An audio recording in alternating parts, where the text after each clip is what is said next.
Hello, everybody. Good afternoon. Welcome to Trail Talk.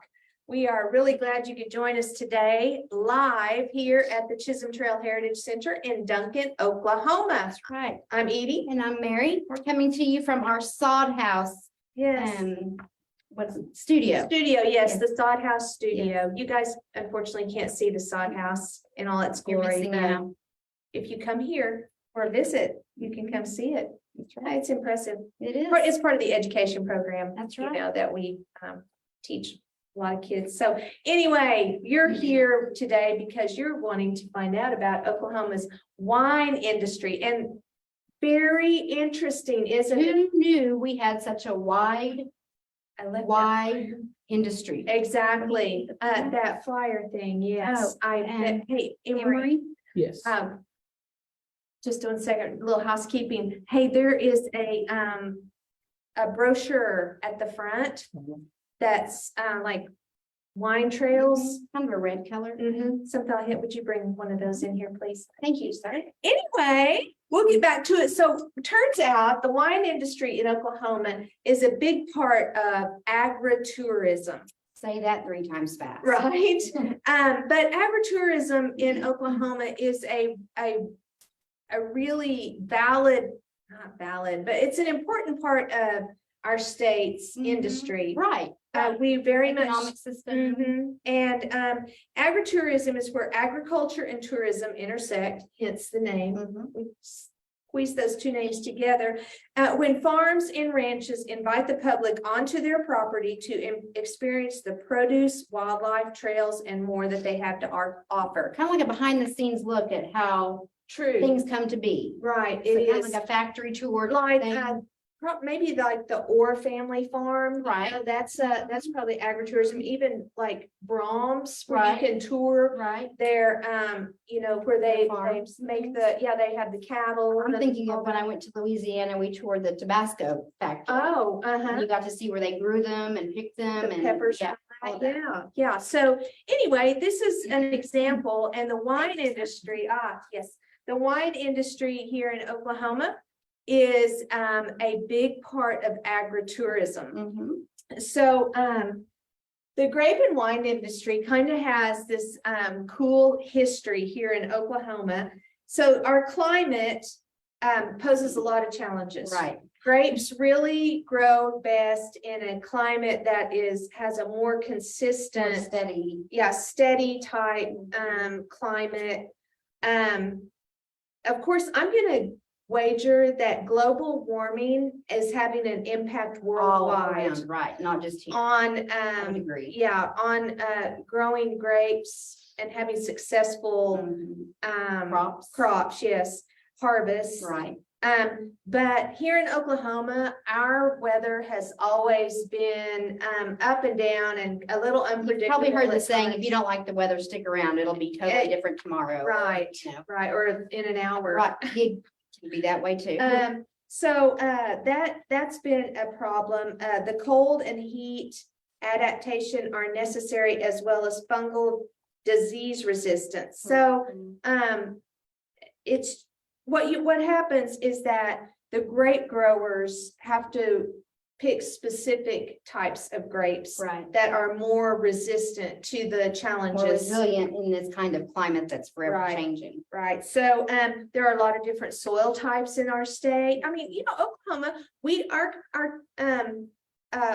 we have 5 different geographical regions Right. basically, and it's all based on kind of environmental factors, the geology of those areas, and so Topography. yes, all of those things play a role, and so you're not, even though there are vineyards and wineries all across the state, Right. they don't all have the same type of grapes because they've had Because to of those make different those things. changes. But in the late 1800s and early 1900s, Oklahoma had thousands of acres of domesticated table and wine grapes. I was kind of blown away by that. I had no idea. And then the acreage of grapes planted in 1907, statehood year, and Right. 1908 Mhm. were estimated to be 3,700 in 1907 and 5,425 in 1908. So a pretty significant, Right. almost 1.5 times. Right. So, and that's about 10 times more than is planted in Oklahoma today. Right.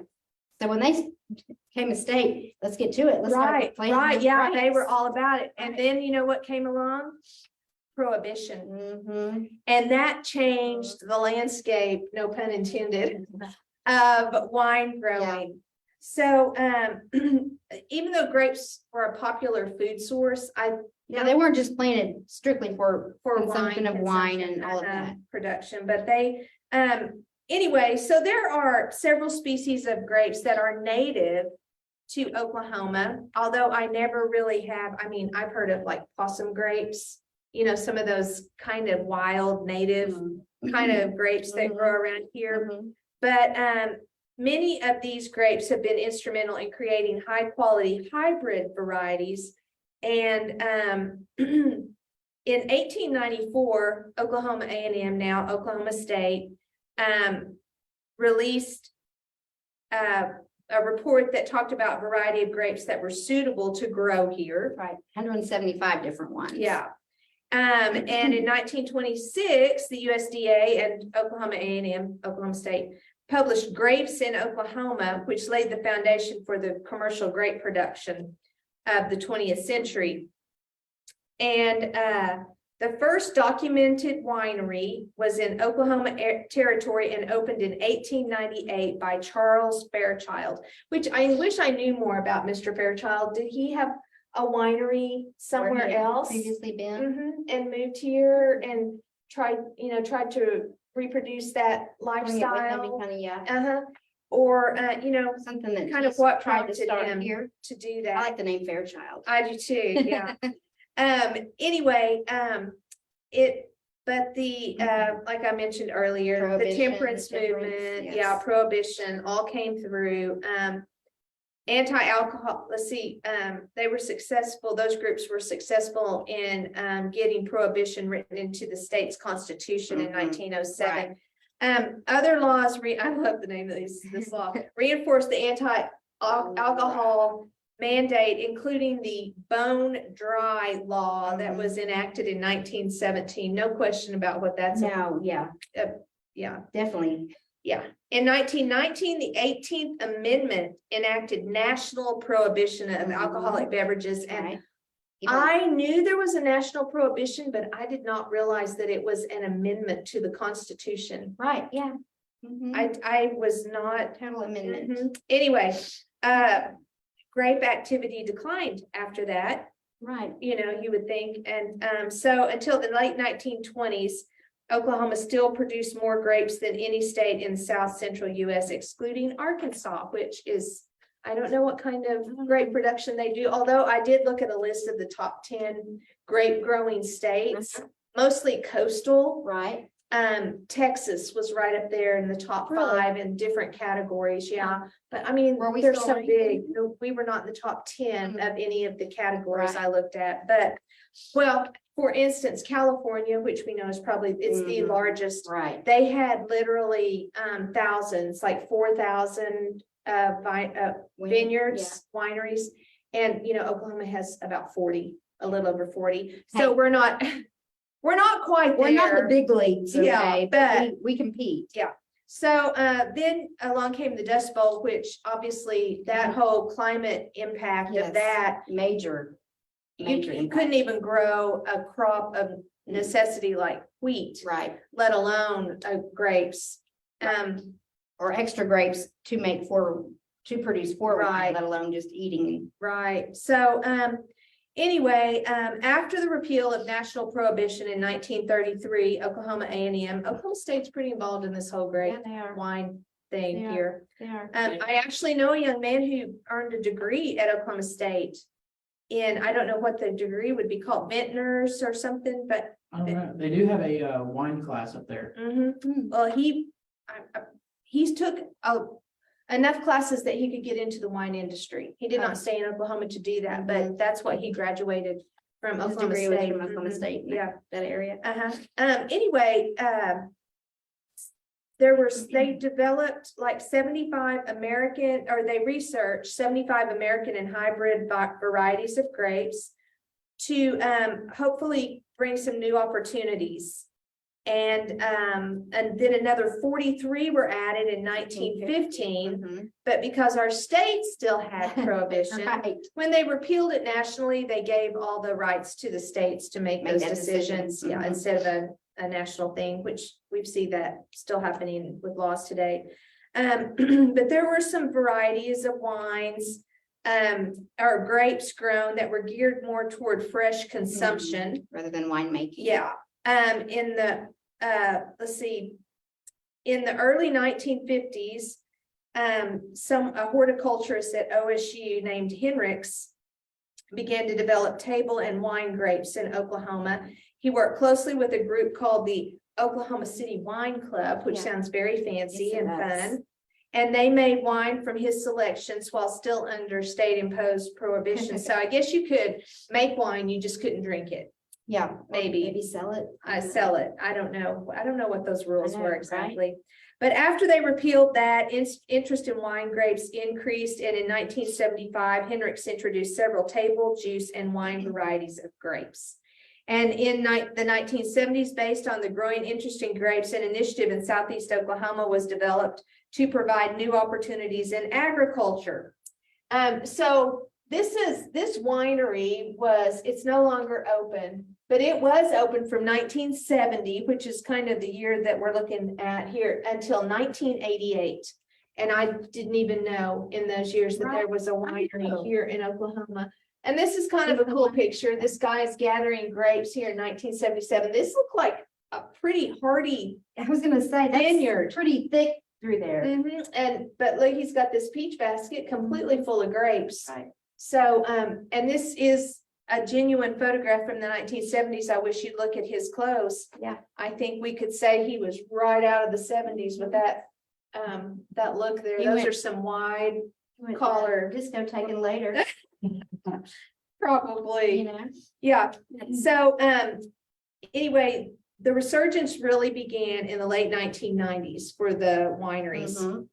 A corridor along Route 66 between Oklahoma City and Tulsa, especially Lincoln County, was the first to see a real increase in the vineyards. And then other areas followed with a steady increase. Yeah. And Continued into the late mid 2000s. right, yeah. So acreage grew from 170. Remember, we were in the thousands in the 1907. Right. 170 acres in 1997 to 597 in 2007. 10 years later. Yeah, and so the number of licensed wineries had increased from 4 in 2001 to 50 in 2013. So. And it's then, steadily increased. yeah, State Question 688 passed in November of 2000 that allowed Oklahoma wineries to sell their products directly to liquor stores and restaurants. And then State Question 743 passed in 2008 that allowed wineries that produce less than 10,000 gallons to self-distribute their wine. And that's probably about the time that events like Wining the Chisholm Trail or Wine the Chisholm Trail that Right. happens on Main Street, Right. Duncan, where wineries are able to just set up little booths and you can come by and taste and purchase wines directly from them. Mhm. And then by 2010, wineries produced more than 71,000 gallons, establishing the state's rank as 31st among the 50 states. We're breaking on through there. Yeah, so then wine growers make associations and they Like the begin. Winemakers Association, the Oklahoma Grape Growers. so Right, forth and so yeah, on. and then in 2011, the Oklahoma Grape Industry Council was formed. So, And like we said earlier, the programs too, like at OSU, the educational program. exactly.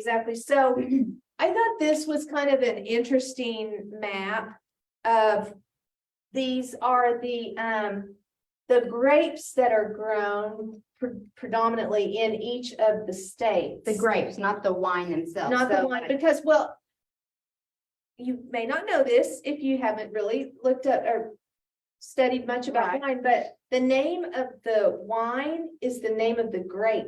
Okay, see, I've never heard of this kind of wine. Chambourcin, let's see. Chambord. Chambourcin, Chambourcin. I'm trying to say it with a little French accent. You wouldn't say the N. Sauvignon. Chambourcin, yeah. That's probably more. Cabernet Sauvignon, Sauvignon, Sauvignon. Sauvignon, yeah. Frankentucken, Edelweiss. Edelweiss. Yeah. So these would not. Emery's gonna yeah. have to mute himself back there. Merlot and Riesling, I can say those easily. Pinot Noir. Yeah, Pinot Noir, yeah. Moi. I sound like a cat Moi. meowing sometimes. Chardonnay, Concord. There we This go. is where you get your Concord. grape juice. Grape up here, jelly. Little Welch's. That's a grape jelly, grape.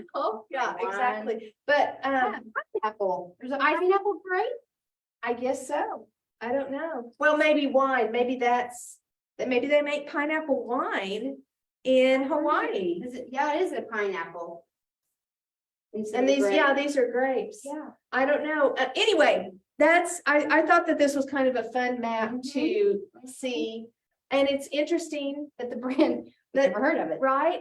But that, Syrah, anyway, these. Kind of broken into territories. It kind of is, this but way. I mean, like you get your Riesling over here in Michigan, but it also grows well in Idaho. Right.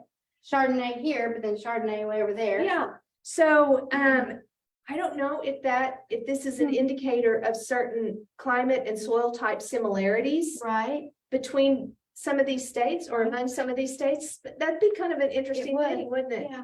So the pineapple, it is a pineapple wine. Okay, not a grape, but a pineapple wine. All right. Very We interesting. need some Hawaiian pineapple We wine. If do. you know where to send it, Viewers from our Hawaii. address is on our Facebook. We're page. willing to taste test that for you. Yeah, so anyway, I thought that was just kind of a fun map. Interesting. Yeah. Okay, so wine 101. This is what I was talking about the different types Types of of grapes. grapes, So okay. unique weather in Oklahoma can make cultivating grapes challenging. But knowing the best varieties to use is half the battle. Oklahoma wine grapes in order are Cabernet Sauvignon. It's easier to grow.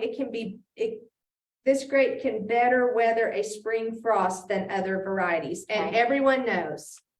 It didn't happen this year, but almost without fail, there is a hard freeze in April after Mhm. everything Right. has budded. The Yes. fruit trees, the We've had flowers. snow and ice and spring break before. Exactly. So these are going to be able to better withstand. We watched, Kevin and I watched a show about, wineries in, France, Mhm. the region of France.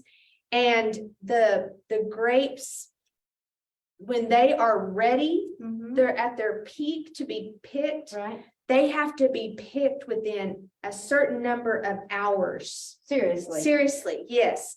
And any temperature change of more than just a few degrees Ruins it. can literally ruin. Talk the about being on grapes. top of your game and being on Yes. call. And so there are like college students and people who travel to these grape growing regions in Mhm. Europe and wait for the grape picking season time. And they have to have like a passport, visa and all those Way to do things. it too. And it has to go through the legal channels. Crazy. And then they have to be there to pick those grapes Right. right then. Now, I have not It's kind of like heard, watching or waiting for a flower to bloom. You have to be Exactly. right there, right Yes. in.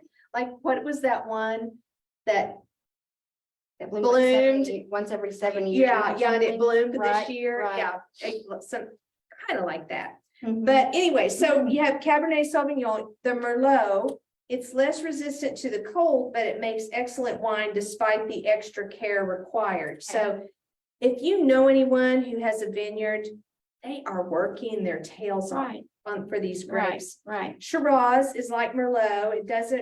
It requires a little more care, but it's a popular choice. Riesling, it can weather the cold, but it doesn't handle the scorching summers. And then The Muscat Blanc. Muscat Blanc, which it can handle colder weather if it occurs during the correct time in Yeah. their When they say so, they can Season, hold yeah. it, handle it. Chardonnay, the vines handle cold weather, a spring frost can do considerable damage, and then Zinfandel, it's a challenging grape and can easily overcrop and winter damage. But there are many hybrid grape varieties that can withstand the Oklahoma weather, so They I'm probably thinking, developed those. that yeah, can- I mean, you take a heat resistant and a cold resistant Mhm. and try to bring them together to make this. a little bit easier on yourself. Yeah, yeah. So, I mean, I think that the wine industry probably really values all the research and work that Oklahoma State University, and I think Redlands University Yes, in there's El one, Reno, El Reno, yes. Mhm. it's great. that they do Mhm. continuing, to do the research and Right. try to help with that. So, the Oklahoma Grape Industry Council, this group was formed in 2011 when some winemakers came together.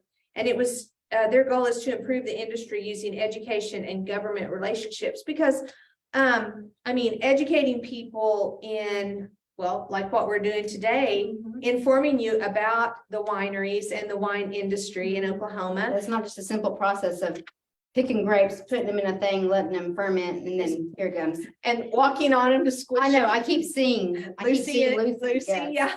I keep seeing it. Anyway, plus just camaraderie and support, I'm Mhm. sure, Among among the The growers growers. themselves. Mhm.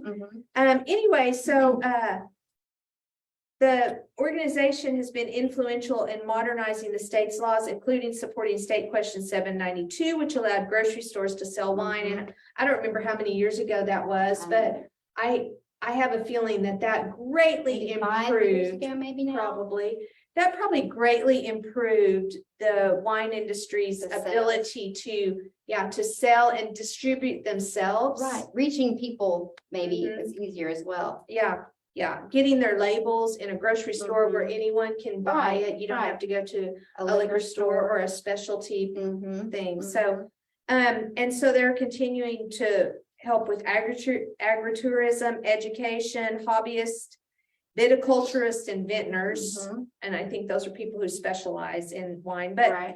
according to their website, they have created 4,711 jobs, $318 million in revenue, To the state's economy. Mhm. Mhm. and 129 acres of the state's land is dedicated to grapes. And that continues to grow. Right. Yeah, Right. as the years go by. So they also cover different aspects of the grape industry.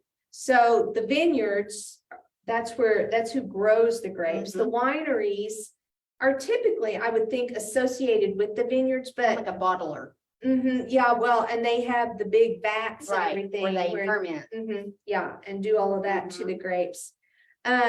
So they also, because of their being this organization, they can influence legislation Mhm. and education. Lobbyists. and Yeah, things. and help gather resources for growers, Right, things like that. right. So you're not just doing it on your own. Mhm. So when you buy a local wine, an Oklahoma wine, Mhm. you are supporting this industry, you're supporting our state. Mhm. And State economy. right, and so you're really helping the growers. Right.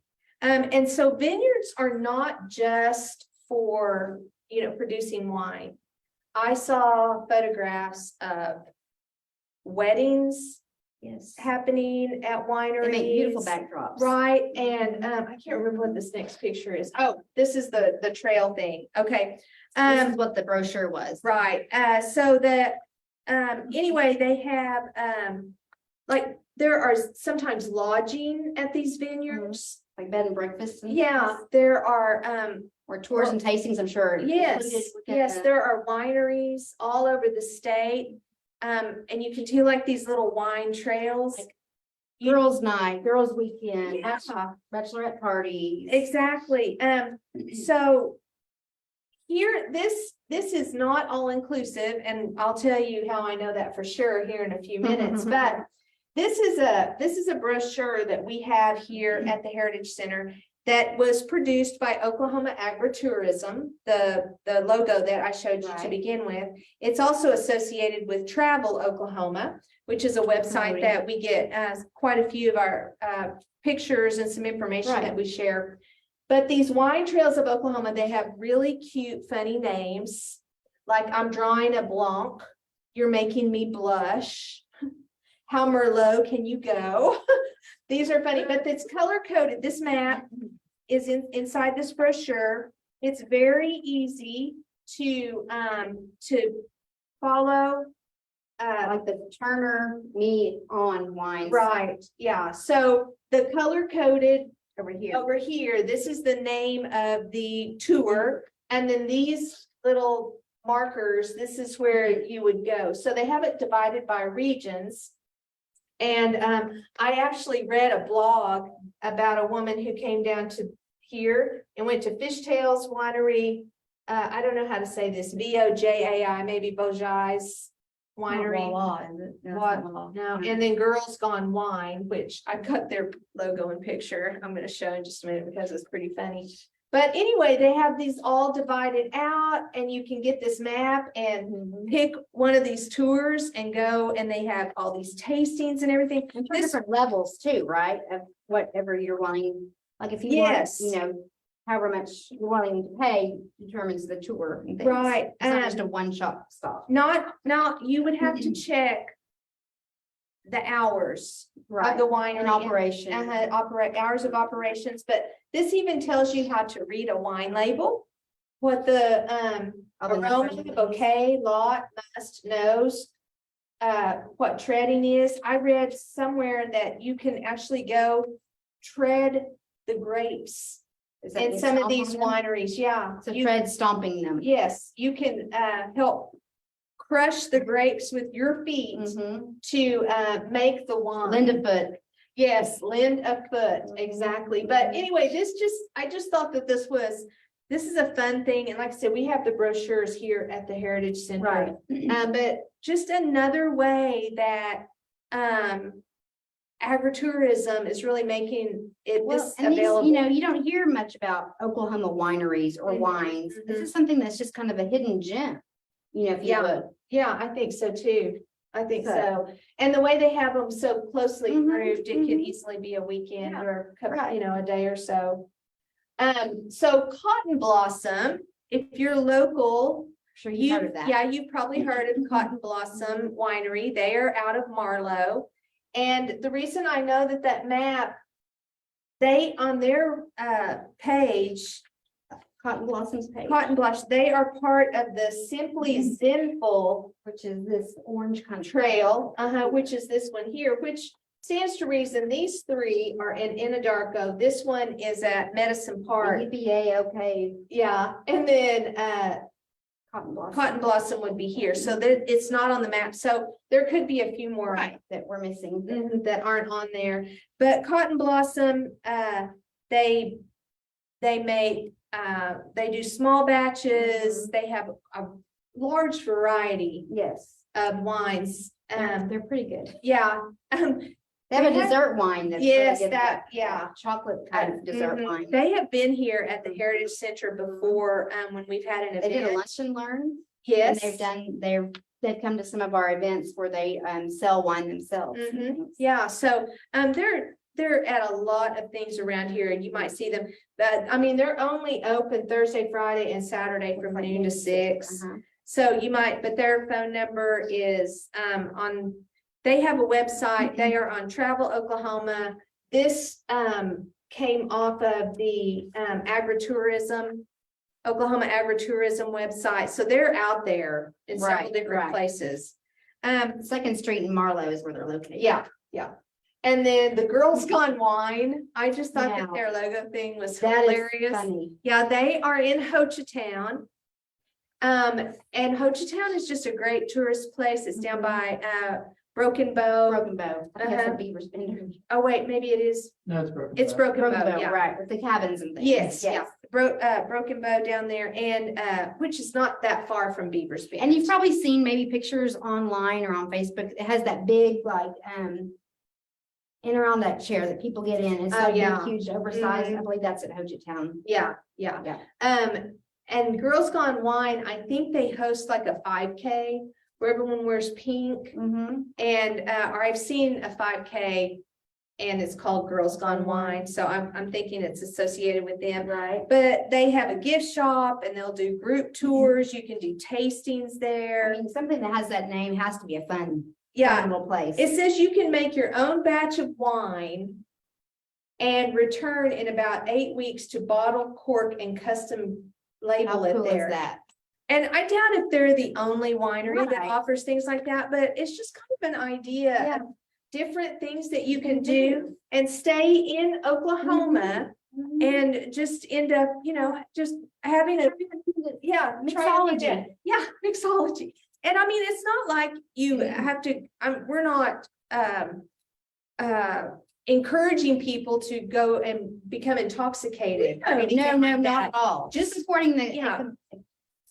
economy of Oklahoma. Exactly. You could go and not even take a drink. Mhm. Just It, tour but the just kind of a fun and maybe a little bit different way. And if you have friends visiting from out of state, show them some of the beauty of our Right. state. These vineyards are so well tended. Yes. And wine production is just a very like Meticulous. sanitized, meticulous, Mhm. process. And Right. so I just think it'd be great walking through and seeing. And they wouldn't offer it open to the public if they didn't want people to come in and view and watch. Exactly. Things like that. So, Exactly, yeah. So anyway, we hope you learned a little bit about kind of the history of wine, the wine industry and where we are today, and looks kind of like a bright future. I know. And Yeah. again, if anyone has any pineapple they've Yes, seen or heard of, we need to get a little. we are volunteering our or- services. Yeah, we'll tell you straight up. Or how if anyone's it ever had tastes. any, Yeah, I would like to know I that. know. Mhm. So, So anyway, thanks for watching today. This is the only Trail Talk this week. I know. And we'll be back next week with more great things for you We're about to round out another year. enjoy. Yeah, we are about to wrap up this year. So Crazy. anyway, thanks for watching us, guys. We'll see you next time. Happy Happy trails. trails.